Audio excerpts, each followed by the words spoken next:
Good day, folks. This is Great Judy at Green Pastures Farm. Today, Jan and I are in our Alberta tour, going around Canada, giving different grazing workshops. And anyway, I want to give a plug for my school that I've got coming up in New York.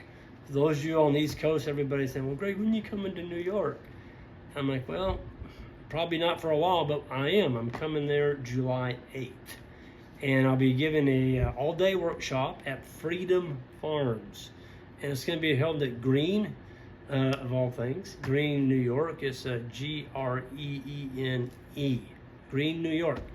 And it's going to be with Laura, I believe, yes, Lauren and Dana. And I'm going to have a link to the description on this video. But it's going to be a great opportunity for you, those of you all that want to learn more about regenerative ranching and grazing and soil health, leasing land, multi-species grazing, you name it, we're going to be covering it at that workshop. So it's a great opportunity for you all on the East Coast. Check it out. And it's going to be held at Freedom Farms, and I will have a link on their to their website on our description. Hope to see you all there. Take care. Bye now.